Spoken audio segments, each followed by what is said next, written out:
Dave had to overcome a long pornography addiction. And so we had a lot of hurdles that we had to address. And we were very open about this. And it's not comfortable things to talk about, but I feel like God can use your story for your good and for others' good is to be honest about it. And so that was something where, I'm going through depression and anxiety. Simultaneously, Dave's trying to overcome this longstanding addiction to pornography. And just trying to communicate in the midst of this, having difficult in-laws in the midst of this. It took a lot of work and counseling and honesty, and I cried a lot of tears, but by the grace of God, we got through it. The bottom line is, in marriage and in life in general, you're gonna have hard times. Like, you can't escape it. And so I think, it's important for married couples to just be ready. It's like, decide now that you're gonna face it together, because we're of the firm belief that in marriage, even if you individually are having problems, it's really never his problem or her problem. Every problem in marriage needs to be addressed as our problem because you're in it together. All right, I'm here with Ashley Willis. We're going to talk about relationships. And I always say, when I talk about relationships, the most pain and pleasure you could ever have in life, more often than not, is from a relationship. So you're an expert, right? So we're going to, yeah, I know, you're modest. She's like, I don't know, call me an expert, but we're going to get into some fun relationship talks. I've seen the website, seen the, stuff on social. It's fun. So let's go back to you though. Were you born in Georgia? Tell us a little about yourself, what mom and dad do for a living. Give us a little, origin. Sure. Well, I grew up actually in Kentucky, in central Kentucky, in Lexington, where generations of my family have been. I'm the only one who has moved away from Kentucky for 4 generations or something. So, and I'm now in Augusta, Georgia, but way back then, born in Kentucky, raised in Kentucky, loved it.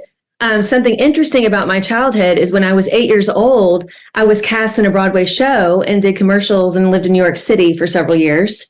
And so that was interesting, but I think that it kind of planted the seeds for what I'm doing now, because, there's an element of performance as far as just reaching out to people. And as a young kid, not only was I performing from a Broadway stage, but I was around all these amazing performers. And so that was really interesting. My grandfather ended up passing away when I was around 10, and I was in my second Broadway show at the time. And my mom, we just really talked about it, and we were like, it's time to move home and be a kid and just be a normal kid.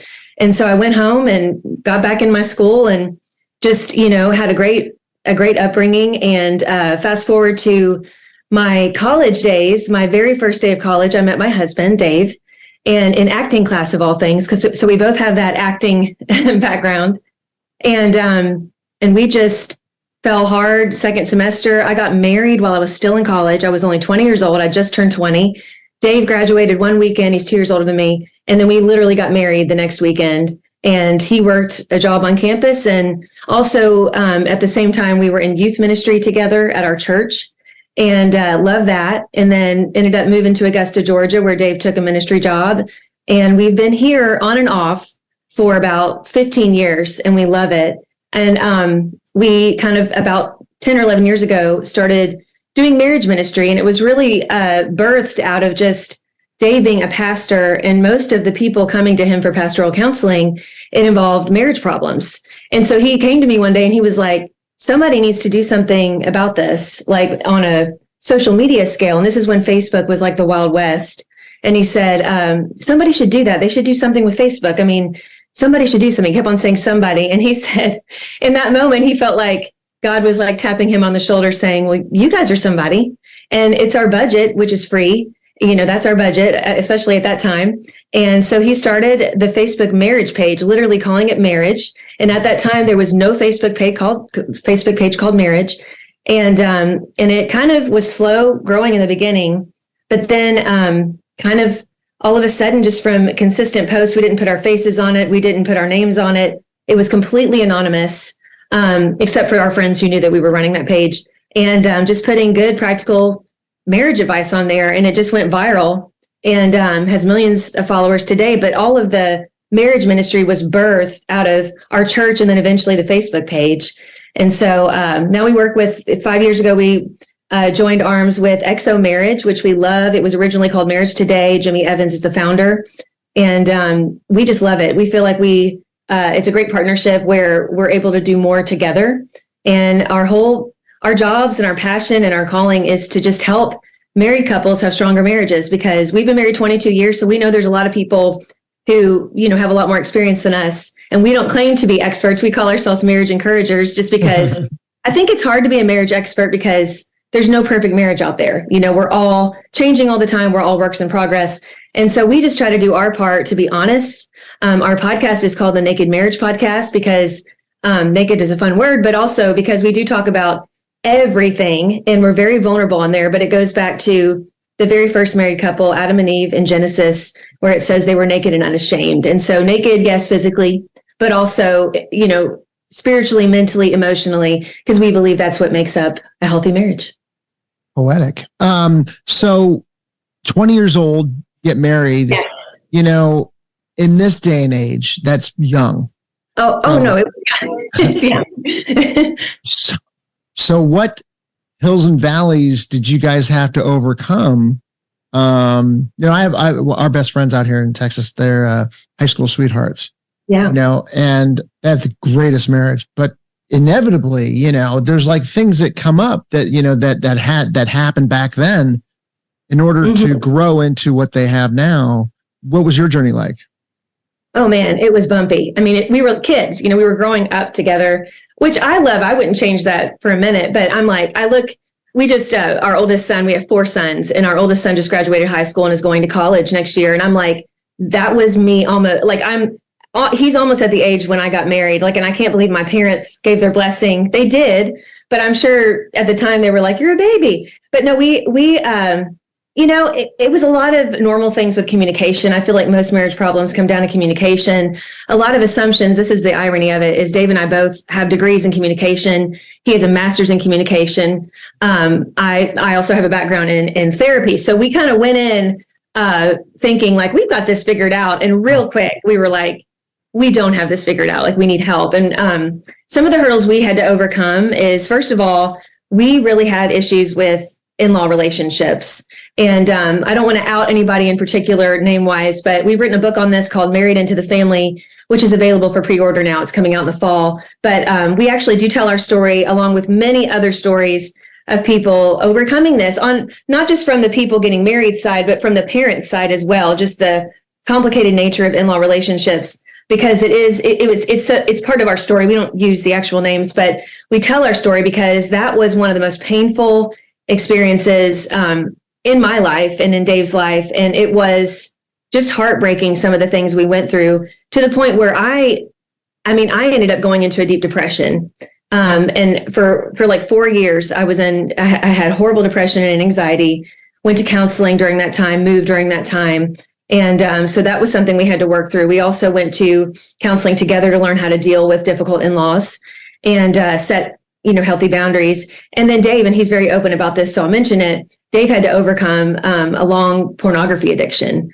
And so we had a lot of hurdles that we had to address. And we were very open about this. And it's not comfortable things to talk about, but I feel like the only way that I feel like God can use your story to, for your good and for others' good is to be honest about it. And so that was something where, I'm going through depression and anxiety. Simultaneously, Dave's trying to overcome this longstanding addiction to pornography and just trying to communicate in the midst of this, having difficult in-laws in the midst of this.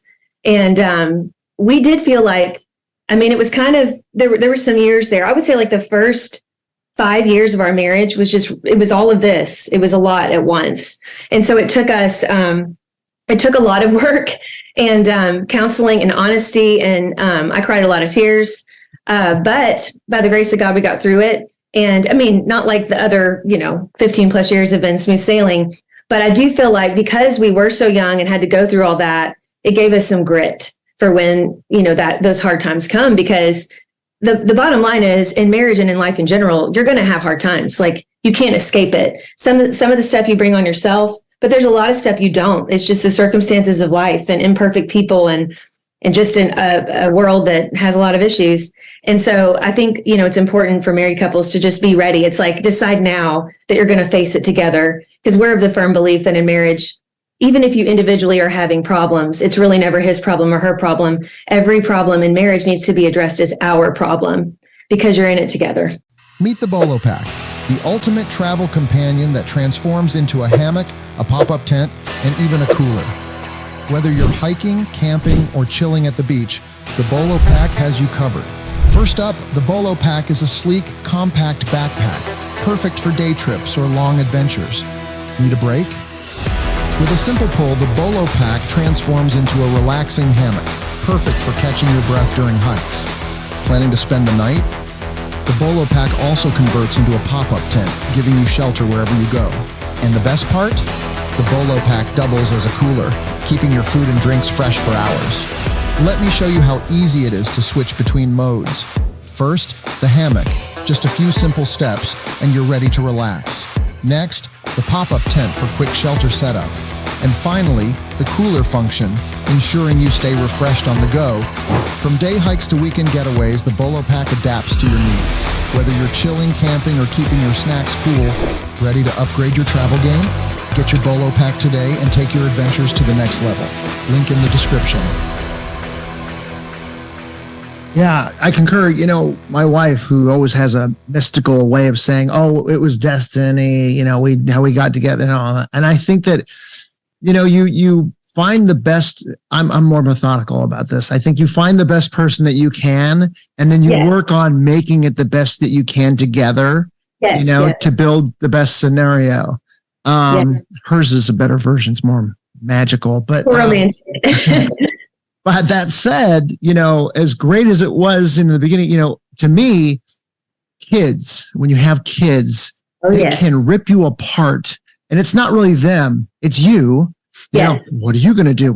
I woke up at 2:00 in the morning. Well, I'm looking at my eyeball. All the bad traits come out, you know, and that's where, and you're tired, and, you know, there's and you know, everybody's got the eyeball on the other person, as opposed to that wonderful bandaloop of giving that it should be.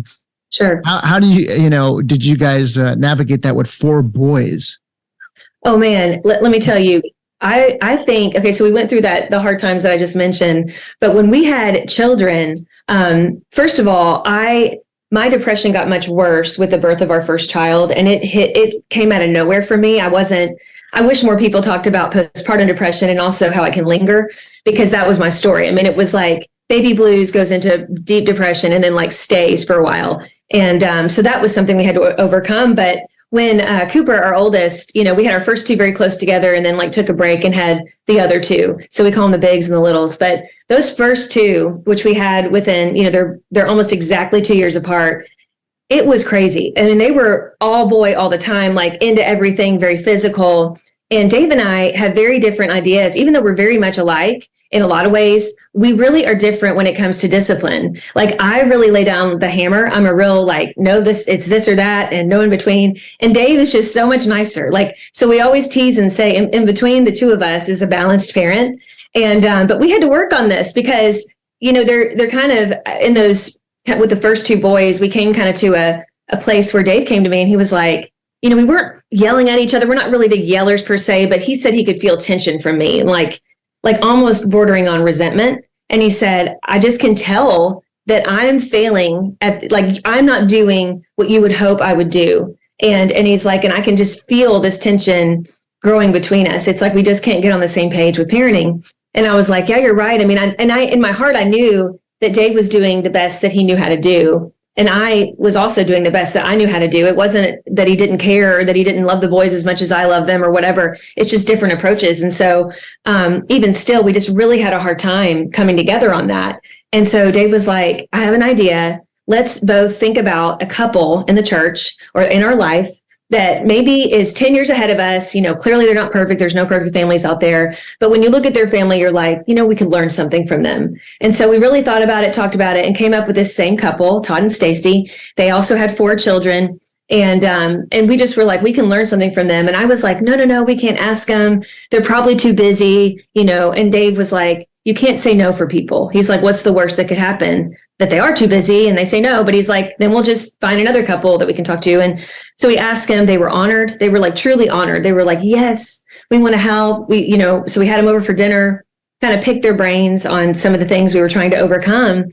And because they're not our family, you know, it's not that you can't talk to your family about this, but your family is naturally going to side with you most of the time, and then maybe have some hard feelings towards your spouse. And so we always, tell couples, try to find some non-family mentors that you can talk to. And because these people are not our family, they really did ask us hard questions and give us, points of view that we really hadn't thought about. And it was like 2 hours of just really talking through it. And we met with them several times after, but it was such an epiphany in our relationship, especially with this parenting thing, because we just really felt like we both wanted the same thing, but we just both felt very inadequate. And when you feel inadequate, we project and we end up hurting the people we love the most.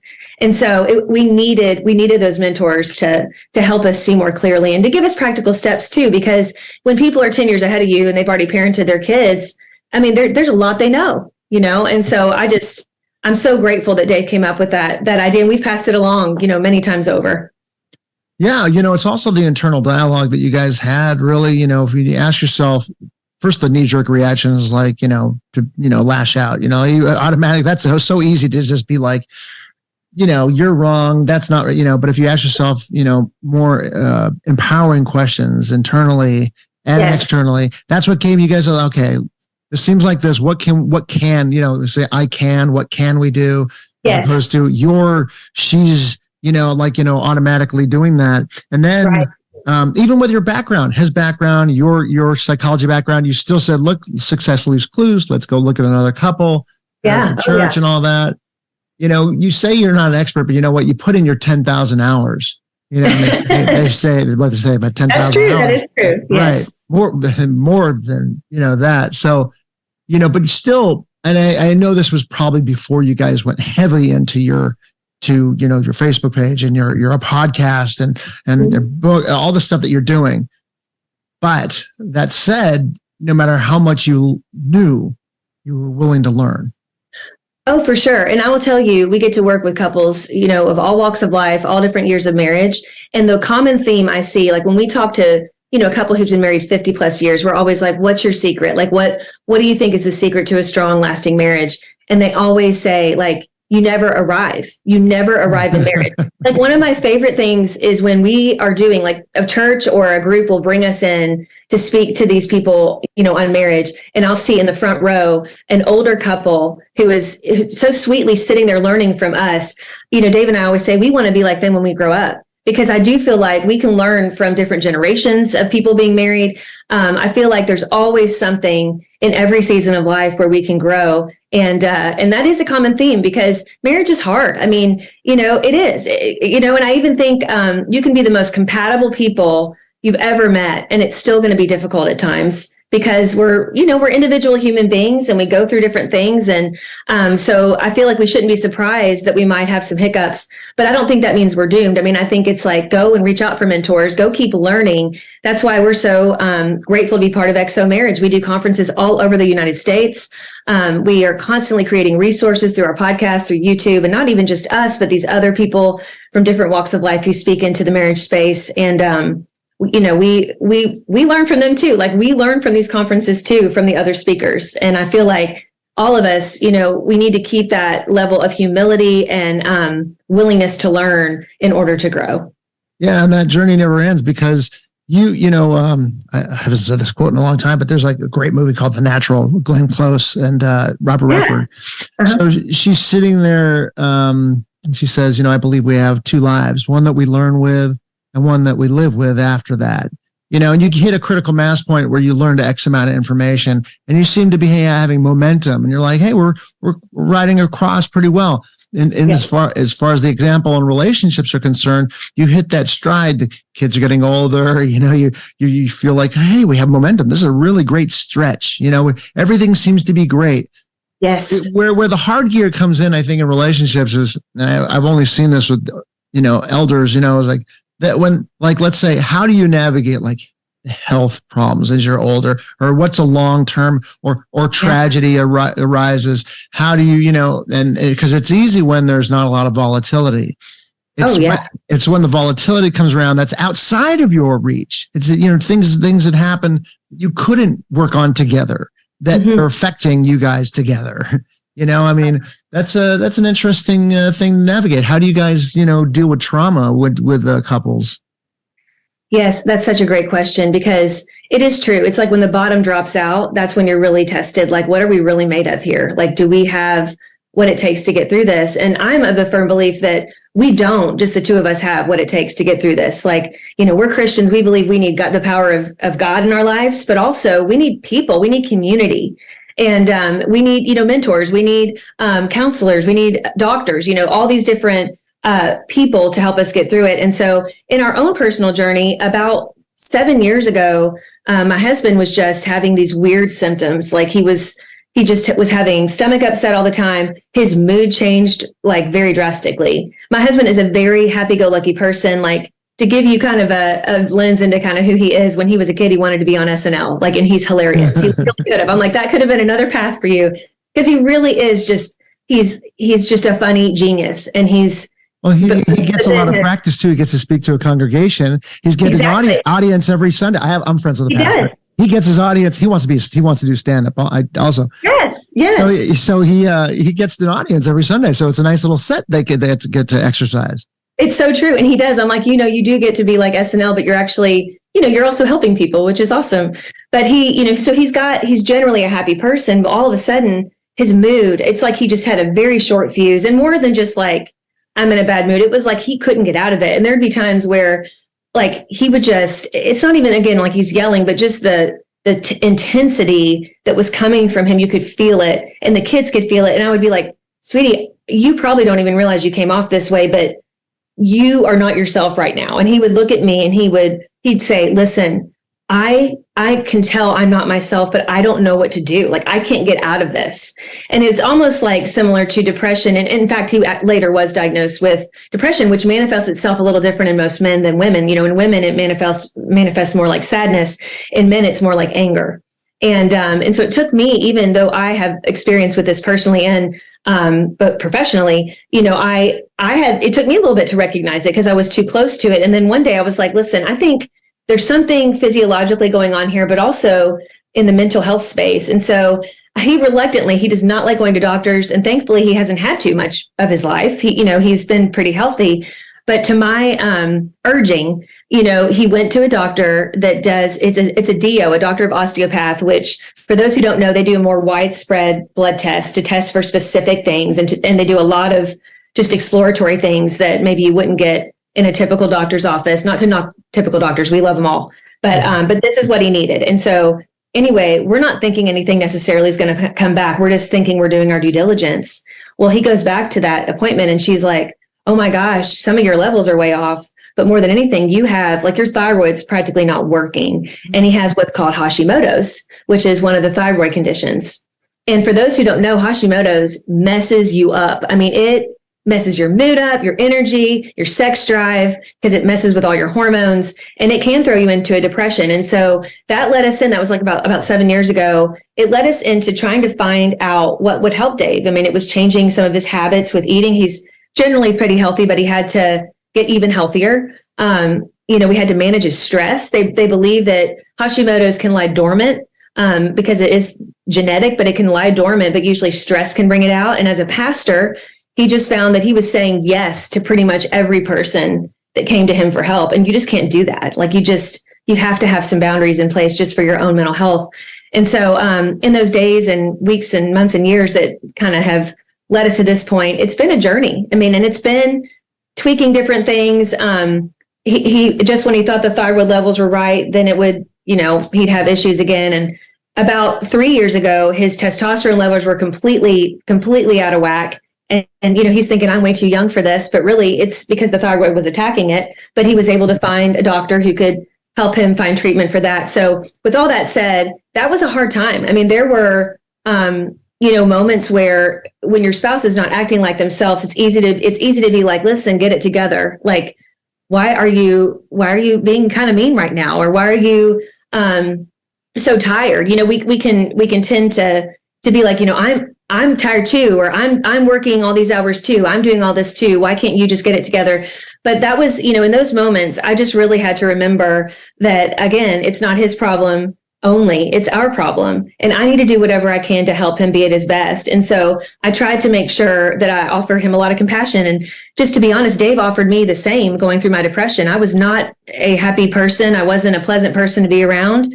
I wasn't myself. I mean, during that time when I went through my depression, I gained like 40 pounds. So, I mean, he loved me through that, and then I've lost that, but it's been a journey, and he loved me through all that. And so I saw this as my opportunity to love him through this time. And I'm so happy to say that it's not been perfect. I don't want to act like we went through this just, there's a lot of tough days, but we've gotten through it, and he's in a good place right now. I think when you help the other one with those circumstances, I actually think it kind of, depending on, that's the crossroad right there. It changes your relationship. It actually helps your relationship because you chose to go fully in on that, and you invested, and you feel good about yourself, and you feel good about your relationship. And the other person feels great about you. It's a triad of a win-win-win, in that situation. Cause I've had, just freak accidents, and my wife showed up there, and she's had freak accidents. One, in the beginning of a relationship, and I kind of rose up, like just instinctively. And she's like, wow, this is a great guy. And it makes you feel good. So, I could see how that would strengthen your relationship, those things for each of you. It does. So you got 4 boys. Yes. Your approach, there's no finish line when it comes to, it's like in Parenthood where Jason Robard says there is no end. You never get to spike your ball in the end zone. It's like and Edna's ass. It just keeps on going on forever. Yeah. Don't ask me why I remember that dialogue. I just think it was a funny, scene, but yeah. It is, because we always want, especially men, we always want to finish things. We always want things done, as to where women are like the ocean. They flow in and out, I'm quoting Men Are From Mars, Women Are From Venus a little bit. Yeah. I totally remember. So you're near the finish line with the kids, though, in the sense that they're moving out. You're thinking about, I think your little one's probably still at the house, right? They are, yes. So they range in age from 18 to 8. So we took our time with our kids. But, I thought you said one was 22 years old. Do what? I thought one was 22. So you have an 8-year-old and 18. Yeah. So we have so you're still in the mix. 8, 11, 16, and 18. So our first just launched, he's going to college in a month. But yeah, no, so it's a weird dynamic because, we've got, like last year, we literally had, 2 high schoolers and 2 elementary schoolers. This year, we're going to have elementary, middle, and high school at home, and then a college student as well. So it's a weird time, but what you're saying is true though, because we're just now seeing that first little glimpse of the launching, and even just having one less kid in the home changes the dynamic very much so. Yeah. And so, and we actually just went on a little trip with our oldest son, just having one child with us. It completely changes the conversations, the dynamic. Outdoor trip. I saw an outdoor trip. Yes. We went to Helen, Georgia. Yeah. That was a nice looking trip that you guys had there. It was nice. It was out in the wilderness. And that helps people grow. Well, before I ask you the next question then, so you have I was the youngest and my oldest brother, he's 14 years older than me. Yeah. So we had a lot of stretch there. What caused, maybe, because that's a decent amount. That's 10 years stretch, right? 8, 18. Right. Mm-hmm. So what was the dynamic for you guys? Gosh, why the stretch? Is that what you're asking? Yeah. Some people are just like, or every 18 months or 2 years, they'll say, okay, it happens like that. I think we thought we would do that because my husband comes from a family like that with 3 boys. It's just me and my sister, and we're 3.5 years apart. So that's kind of where we're coming from. But we had our first 2. And to be honest with you, and I would say this in front of my boys, but it just was crazy. And I was not even sure. Like Dave and I, in our heart of hearts, wanted to have what we consider a big family. But at the time we were like, I don't know, like this is a lot, And so we just took a breather, and we were like, let's just try to parent these 2 boys the best we can. We're so blessed to have these 2 boys. And then it was kind of, a little bit later, we just started thinking, well, maybe we'll have a 3rd. And so we got pregnant with our 3rd, and then really hadn't talked about a 4th. We really just took it one at a time. You know what I'm saying? And could be a daughter, right? Is that what happened? It could be a daughter. I mean, it could be. And actually our last boy, they, at a very early ultrasound, too early to really tell us, they said it was a girl. And it was like 10 weeks. It was really early. And so all my friends and my family bought me all this girl stuff, but really in my heart, even though I was excited, I thought, I really think this is a boy. And so we went and got a 4D ultrasound, and sure enough, oh my gosh, it's a boy. And anyway, I love it. And I would have loved to have had a little girl, but I don't feel like I'm missing out. I love my boys, and I'm very much a boy mom, like all day long. So it's been fun. I got 2 daughters. And oh, nice. And you know, what's funny is, like, you know, everybody reacts differently. When my wife had postpartum, you know, her first child. And so when she was pregnant with our second daughter, she was like, she cried. She's like, oh God. I'm like, well, this wasn't exactly the exciting, you know, I was like, yeah, that's great. Yeah. She was like, going through the whole pregnancy and everything. Yes. So she likes to joke about it. She's like, I don't know how people say it's magical. It's just like, it's the worst. I'm like, okay, you know, I get that. I can't imagine going through that now, you know, that I think about it, you know. Yes, but you know, how do you tell couples to deal with that type of situation? I mean, you know, it's tough, you know. I don't know how people say that there's only so much oxytocin that can kick in and make you feel great. Yes, that is so true. I will say, like with, you know, the first one, I had really bad postpartum, and with the second child, I didn't have it. Like, I didn't have any baby blues. I didn't have any postpartum. And I was like, oh, this is how some women feel. Like, they feel that gushy, I love you, I don't want to, you know, just all the feels. And I had that with the second. Well, the third came along, and about a week in, I felt that postpartum coming on again, like the depression coming on again. And I recognized it. And I just was like, I need my mom, and my mom lives in Kentucky. And I think by the time Chandler, our third, was 2 weeks old, Dave was like, if you need to go be with your mom for like a week, go do it. And I did. And people think I'm crazy. I had friends later say, you are such a weirdo. But Dave knew. Why? Because you went back to your mom's house to be with her? I went back to my mom. That's normal. That's nice. I was like, that's what I need, you know, like, and Dave, he was so sweet, you know, I guess, because people are like, you just up and left, you know, and took the baby. And I'm like, Dave knew that's what I needed. And honestly, I had a week with mom, and everything was so much better. And I think that probably, like your wife would say the same, like, once you've gone through that, you know how dark it can get. You want to do whatever you can to get out of that darkness quickly. You know what I'm saying? And so that's what it took for me. But no, it is pregnancy and having kids. And I mean, it's a wild ride, and it can definitely cause stress on a marriage and on your mental health. And I mean, it's a beautiful ride. I love it, but it is hard. I mean, it's definitely, it's a hard journey. Yeah. It's a big section. All right. So now, you know, you're not near it as much as I thought you were, but then you still have experience with this. Sure. When, you know, because kids are such a big thing when you have kids in the marriage, you know, and, you know, we could talk about, you know, marriages without kids, but because when they move out, it's such a big change. You know, there's so much more time that those two people have to be with each other, unless you're doing other things, you know, and then you really say, look, you know, once again, my friends, best friends out here in Texas, their youngest daughter out of 3 just started going to college, and now they're working on projects together, you know, fixing up houses and stuff.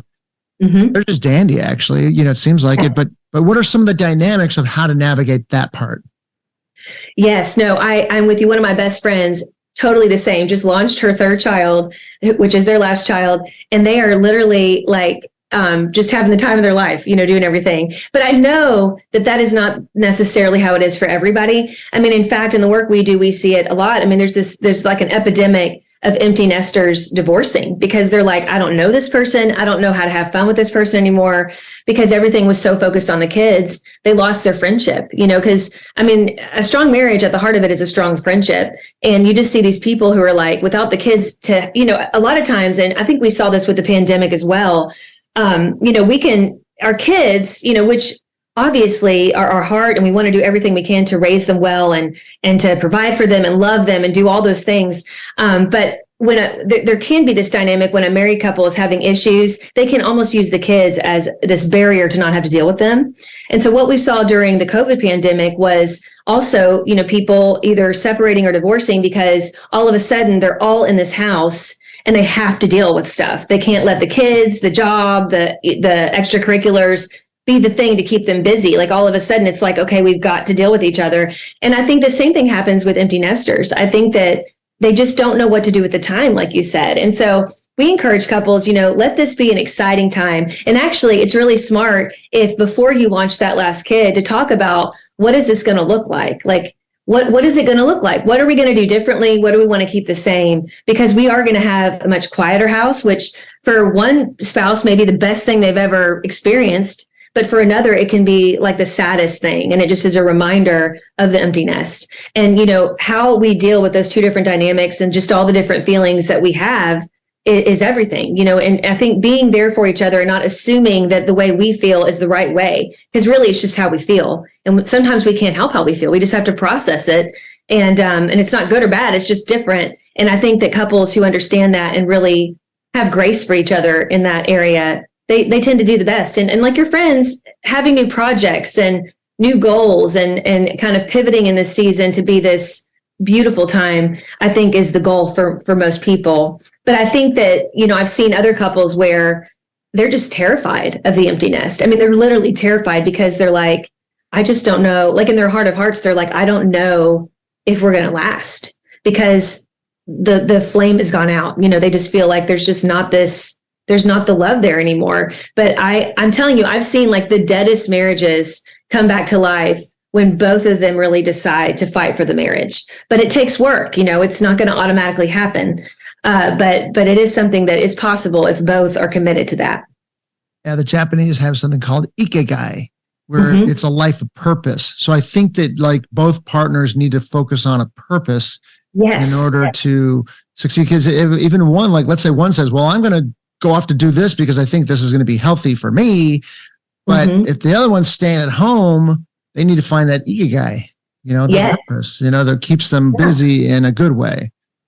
Absolutely. And you see this too, even with raising kids, when you hit a different season, even with the kids in your home, like I know once you hit about 15, maybe even sometimes 14, they're gone more. And then they get that license and they're really gone more because they're able to go and be with their friends.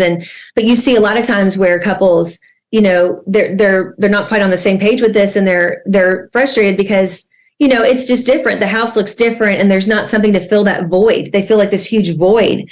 And, but what we have to remember though, is our goal is to launch our kids, we want them to go and, fly from the nest, so to speak, and land on their own 2 feet and serve their purpose, find their purpose and serve their purpose. And so I think realizing, I love that you brought up purpose because I think realizing that our purpose can change. I mean, some of the purpose that we have is, obviously eternal, we're all, like you said, we're a parent forever, but that's going to look different. Like how we serve that purpose looks different in different seasons.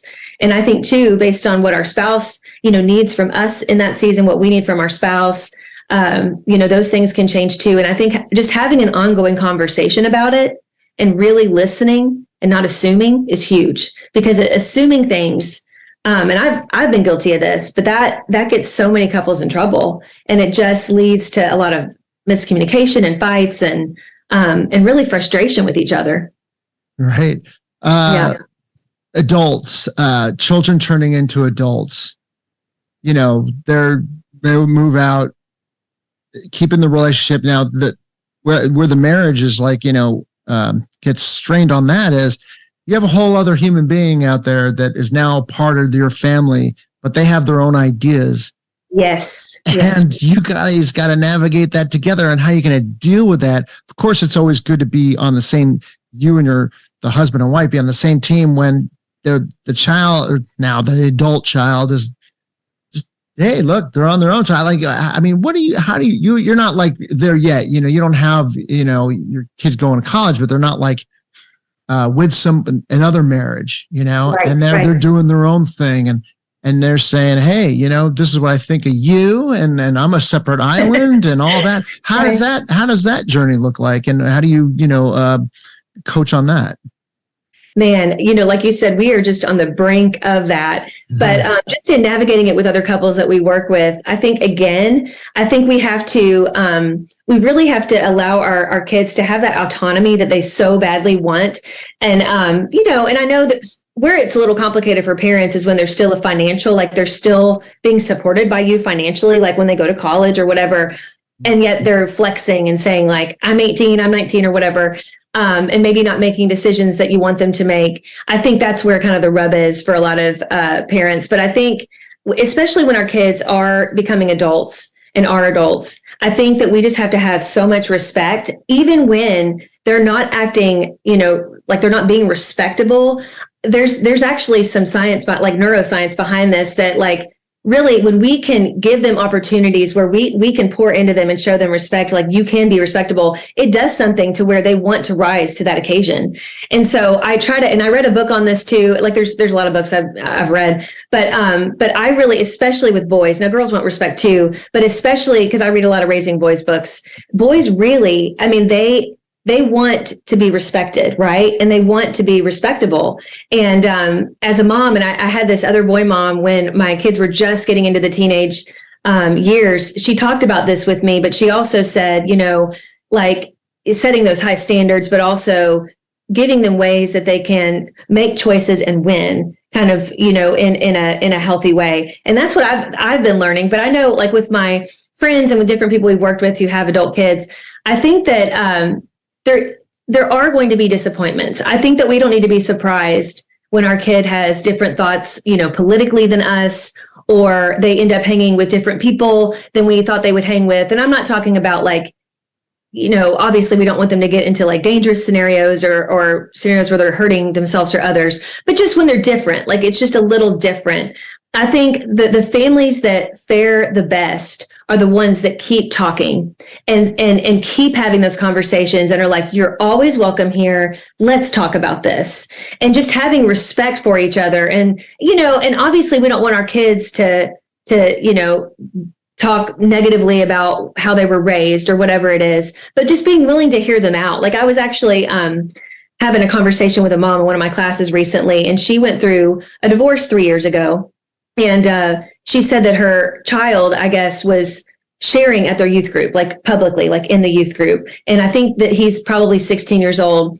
And she said that from the stage, he said, I went through this hard time with my parents' divorce. And he said, and to be honest, he goes, I know she didn't mean it, but my mom was not emotionally available during that time. And she said that, she said, like, my pride inside me wanted to like stand up and be like, what are you talking about? I've always been there for you. And she said, but honestly, he was sharing, this was a good testimony because he was saying like it drew him closer to God. And he was sharing like how he got through that time, and he had friends and he had mentors, and he wasn't trying to be negative about his mom, but she said in that moment, I realized that if I'm going to continue to have a good relationship with my son, I need to hear him out. And sometimes we have to hear those hard things. Because the truth is we're human. Like there's going to be times where maybe we weren't as emotionally available as we would have wanted to be. And, to her credit, she was going through a really hard divorce, and we're only human.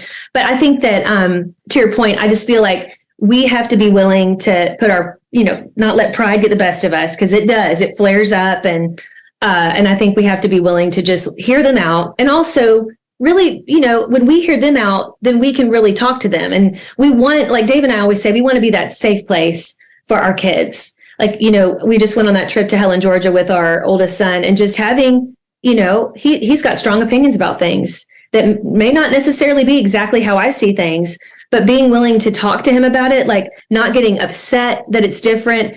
I really tell myself to bite my tongue because I want him to keep coming back to me and to keep talking to me. Right. That's good stuff. Yeah. That is such a applicable thing, because, I mean, because to try to gain significance, your kids will say, well, I didn't have that and this and that, and I'm pretty damn good. I am. Yeah. I will tell you, I mean, and these kids got a lot more than I did. And I'm supplied a situation for them out here in this ranch. And I will tell you that, they go and say, Dad, I'm so, cause I didn't get them a game. I won't do the game stuff. The console. And she's like, more power. Everything else. I mean, it's ridiculous. And my little one, she's trying to use reverse psychology. She said, Dad, I'm really good that like, you didn't like do this for us. Like, but it's a backhanded thing saying, cause the other ones have that, I was like, Oh, here we go. I could see this like 10 years from now, 20 oh years gosh, from now. You're going to use this against me. Like this is if this is your big woe, Yeah. Then you had it pretty good, No, right. We've said it to our kids. We're like, if this is like, think about what you're complaining about right now, because if this is your complaint, then you have such an amazing life. Like, you have it so good. Let's be grateful for what you have, not even just stuff, but just, a safe home, a loving home, and I know my kids are always like, gosh, Mom, you always bring up about, like, well, think about these orphans over here or whatever. I do say, I find myself in those conversations sometimes, but kids are kids. They're going to find something, Right. So yeah, I'm the worst because I come from like a really dysfunctional. I love my family. They're my dysfunctional family, and I take pride with that. And I was like, they're mine. Yes, and it's pretty crazy. But I always look to my wife because she really loves her parents, and they had a healthy, parenting child relationship. Wonderful. Hopefully the kids will have that. Yes. Instead of, so they don't want, I don't want them doing stand up about how dysfunctional I was, which is what I do. So unfortunately, but it's a healthy, there's a little denouement at the end. Okay. So last thing, because we haven't talked enough about marriages without children. Yes. I have a friend, he has, they're happy. They're dandy. They were thinking about it and they didn't happen. They decided not to. Okay. Yeah. Seems like they're great. He's a guy. He doesn't talk about everything. I mean, he's like one of my best friends, but he's just like, really great. Yeah. But what are some of the dynamics that you talk with other couples that, their problems, and their solutions, kind of just a rapid bullet point of it. Sure. Like, this is for any couple, whether they have kids or not. I'm telling you, the biggest problems are communication. I mean, communication every time, how we communicate, even not just the words we say, which matter very much, but also the things we don't say, like not communicating and just kind of showing an apathetic response and it being like this, like their roommates just, passing each other in the day. But, and also nonverbals. Like, I really struggled with nonverbal communication, like my eye rolls, my body language, my huffs and puffs. I really was of the belief, I don't know where I got this, probably Hallmark or something. But I really thought that the longer Dave and I were married, the less words I would have to say because he would just know what I needed. I mean, I really thought that in those early years. And so I would play these mind games with him, not really trying, like in my mind, I'm not thinking like I'm going to play a game with Dave and have him figure it out. I just really thought like I'm training him to just know what I need, which is ridiculous. I mean, that's madness. And so it's like, I like that John Mayer song, Say What You Need to Say. Like that became my anthem. I'm like, I just need to actually, because when I would actually tell Dave what I actually did need or what I did want, it was like so much better. I mean, he just was like, oh, okay, I didn't know that. Like, I didn't know because you didn't tell me. And so I see this in a lot of couples. A lot of couples struggle with just simply saying what they need and what is on their heart in a healthy way. And I even tell couples too, if they're really struggling with communication, where they're just, there's just like contempt towards each other. Like, they are just like, literally you could just be in the room and it's just, they have contempt, which is a really tough place to be. I think that if they're at that kind of gridlock, it's something that you've got to get professional help to get through that. But I think that having conversations when you're calm, even if you write down, like even just writing it down first and then editing it so that you can say it in like a really like honest but positive way is huge, because I just think so many times we are just misunderstanding each other. We're not saying what we mean. We're saying it in a really hateful way. And it causes so much just unhealthy, like toxic, a toxic environment. Yeah. The staple, communication. Another thing with like relationships without kids, it's a lot easier to leave. And sometimes like I look back and I was like, man, I got to stick through this thing because this is not an option for me. I dealt with that when I was a kid. And, but I mean, how do you run into that? So we could just end it, because it's so easy, much easier when you don't have kids. How does that, I know communication, but what are any other aspects to add to that? Absolutely. I think, again, we mentioned this earlier, but having a friendship at the heart of it. I mean, I think sometimes when we're counseling with couples and you can just tell they don't actually like being around each other. Like, they don't have a deep respect and love for each other and just a friendship. Like, I would, first of all, don't marry someone like that you don't enjoy being around. And I know this sounds like, okay, no brainer, but you would be surprised at how many people literally marry because maybe the sex is good. They think that person would be a good dad, a good mom, that they have money. There's all these reasons people get married, but they forget, like, you need to actually, you're going to be with this person for life. Like, that's the goal. You got to really enjoy being around them and like really appreciate them and just, not be irritated by them all the time. And I think people just don't think about that. So just being, really good friends. Now, if you're at that point in your marriage, like you said, you don't have kids, you feel like there's nothing keeping you together, I would say, like, you've got to come back down to your commitment, because commitment is not a feeling. My husband wrote a book called The 7 Laws of Love, and it's amazing. And it starts with love as a commitment.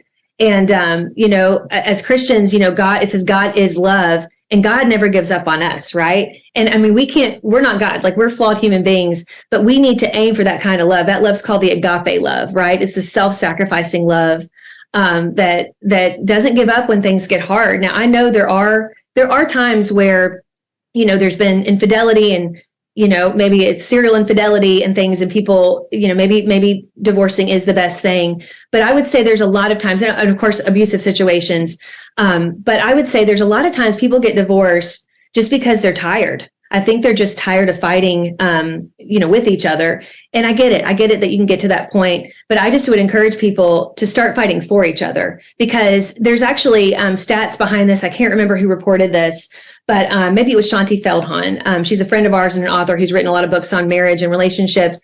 And they did a study on people who kind of were at that crossroads of divorce, and those that got divorced and those that chose to stick it out and to fight for their marriage. And it was like, I want to say like 88% of the couples who stuck it out said that on the other side of that really hard time where they almost got divorced, we're talking like had attorneys, okay, that they are enjoying their marriage now more than ever. And they're so glad they didn't give up, because they didn't know they could enjoy it and have the kind of marriage they have on the other side of that really hard time. And I would say that most situations where, it's not some major thing like abuse or infidelity, things like that. I think that most situations are that you can get through that to the other side. And what you don't realize is you have grit on the other side. You talked about getting through hard times and how it actually can enhance your marriage. I think that that's what people don't realize, and that too many give up before kind of fighting for it. And so I would just encourage a couple listening right now, if that's you, if you feel like, I don't know why I'm staying, I would really, really think about, like, why am I wanting to leave, first of all? And then I would really think about, have I really tried to fight for this marriage? Have I really gone to my spouse and asked them to fight alongside me for this marriage and try to do things differently? Because so many of us get stuck in a rut, and the same old thing is not going to work. And things don't just magically go away either. Like, avoidance is not going to solve the problem. Like, we have to face it. The only way is through it.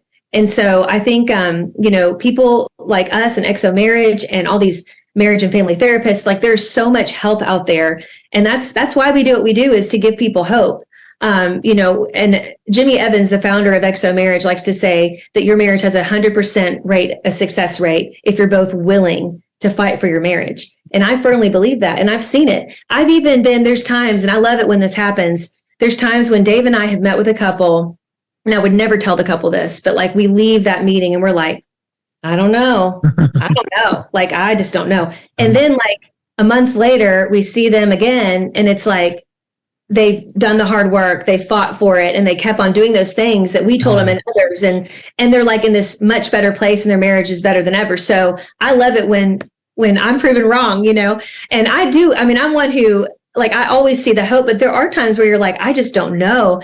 And then all of a sudden you're like, wow, they came through it, Yeah. Relationships are an art form among many other things. And when you stick with it and you hone it and you practice it and you go through the hills and valleys with that art form, after a while you hit this critical mass point, and it just starts to become more fun, because you put in the time, and that's what you do. And that's what you get to teach. And it's wonderful. Tell everybody how they can find out more about you. Sure. So we're on Instagram at Dave and Ashley Willis. I spell Ashley ASHLEY, Willis WILLIS. And you can listen to our podcast, the Naked Marriage Podcast, wherever you get your podcasts. Also on YouTube, on the Dave and Ashley Willis YouTube channel. You can also check out some of our XO marriage sessions at xomarriage.com. You can find our conference schedule. We have a busy fall coming up and spring. Love to see people there. We often do a meet and greet, so we get to meet people and hear their stories. That's my favorite part of the events. I love it. And then our newest book, we have many books. The Naked Marriage is kind of the book that most people know us by, and you can get that at Amazon, all the different bookstores. But our newest book that's coming out is called Married into the Family, and it has a subtitle that I think it's called like the Not So Secret Guide to Healthy In-Law Relationships. And it's one of those that we're so excited about this resource because there's not a lot of resources like it, and they can pre-order that on Amazon would probably be the best place. Great stuff. Everybody, this is important. Thank you. Thank you for sharing. Thank you so much for having me. Thanks for joining us. Gear up for your next adventure and head over to bolator.com to check out the amazing Bolo Pack and their other innovative outdoor gear. Catch you next time.